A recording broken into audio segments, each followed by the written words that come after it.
입찰에 성공해 이제 다음 챕터로 넘어가려나 싶었는데 태풍 상사의 비바람은 언제 거치는 걸까요? 재고를 활용해 더 낮은 입찰가로 표현준에게 잽을 날린 태풍 앞에 오미선이 불에 휩싸이며 12화가 마무리되었습니다. 태풍이가 사장의 무게를 체감하며 점점 더 어른이 되어가는 건 맞는데 고구마가 지속돼서 너무 안타까워요. 그럼에도 불구하고 어퍼컷 한 번은 날릴 순간을 모두들 애타게 기다리고 있겠죠? 납품이 일주일 남은 시점에 태풍이 이 난관을 어떻게 헤쳐나갈지 차용증은 찾아낼 수 있을런지 다음 주 이야기 미리 보기 시작해보겠습니다.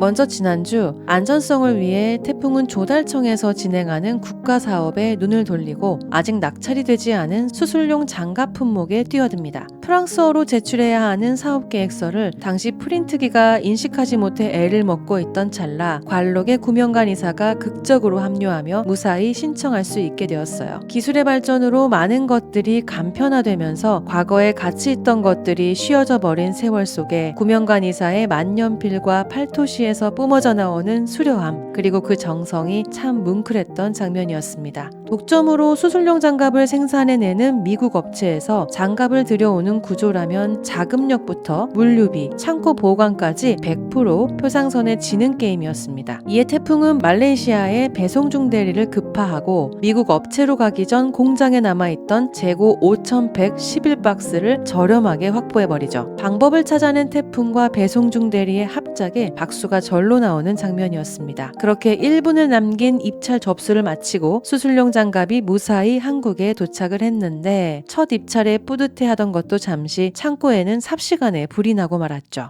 멀쩡한 창고에서 불이 난다? 이거 방화 아니야? 미선과 창고 정리를 마치고 간단하게 식사거리를 사러 나가던 태풍을 숨어서 지켜보던 눈이 있었습니다. 사업성이 명확한 오렌지 주스를 일순간 내팽겨친 게 표현준이었죠. 단순히 강태풍을 밟아버릴 수 있는 기회라면 물불 가리지 않는 열등감 덩어리입니다. 사업을 하면 안 되는 이런 아들의 그릇을 사실 표바코는 정확하게 알고 있습니다. 태풍에게 입찰에서 패배한 표현준이 나도 한 방이 있다며 아버지에게 대들었는데 부전자전이라고 표현준이 분한 마음을 참지 못하고 방화를 저질렀을까요? 사업적 이득을 위해서라면 무엇이든 하는 그의 아버지 표바코일 가능성이 더 큽니다. 표바코는 차용증을 빌미로 병상에 누워있던 강 사장을 협박한 전적이 있고 그 차용증을 찾기 위해 차 선택을 돈으로 회유한 뒤 협박해왔어요. 하 실장에게 지시해 방화도 불사할 만한 잔인함은 도리어 표바코에게서 뚜렷이 나타납니다. 그렇게 납품 기일을 마치지 못할 경우 추가 낙찰을 기대하며 미국 업체 이글스를 통해 물품을 확보해 두었던 표상선에 기회가 올 수도 있겠네요. 표시부자 중 누군가로 인해 방화로 창고에 불이 나고 물품 대부분은 타거나 건졌더라도 그 흐름 냄새로 가득 차 훼손이 심해 납품을 하기엔 부적합해 보입니다. 왜 이글스가 물량이 딸린다는지 알았다고요.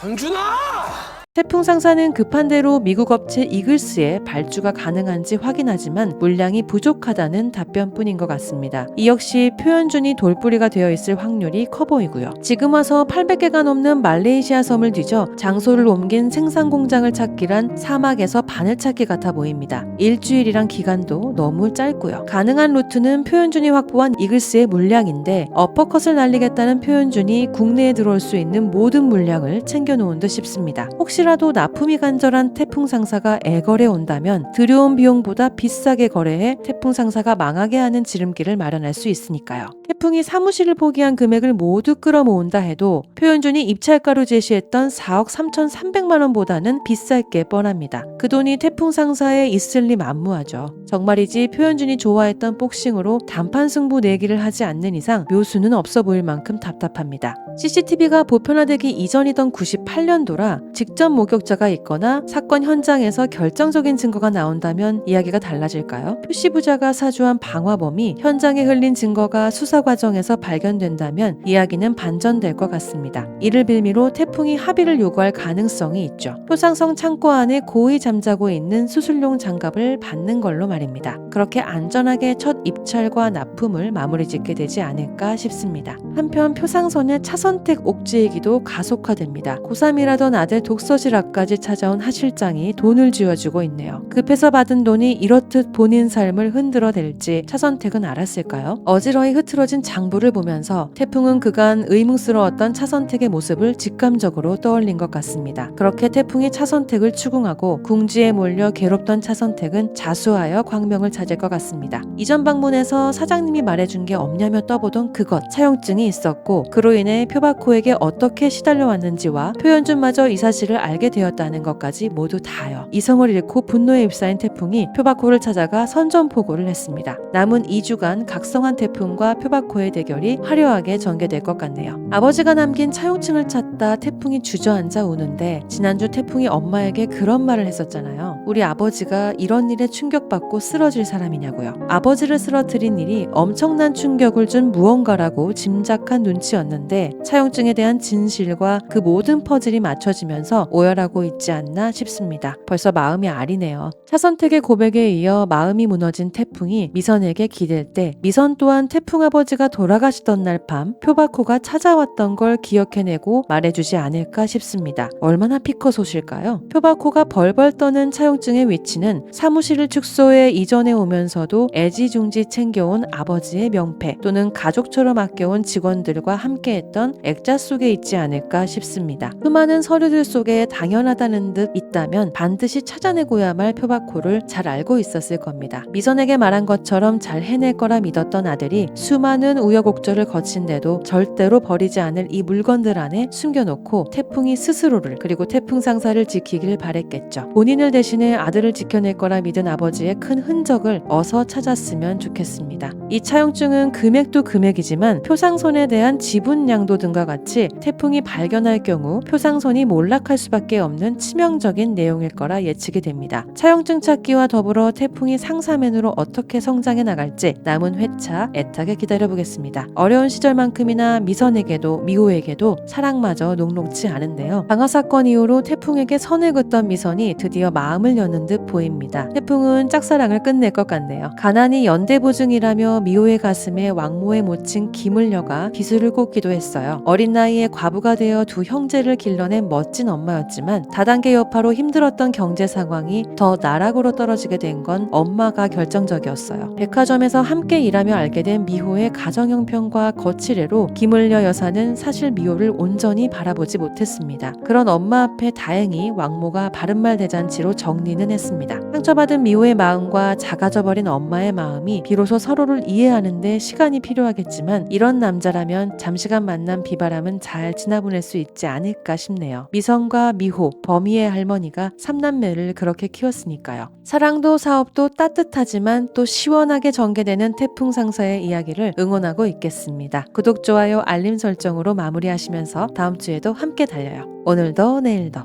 드라마 리뷰는 드리당.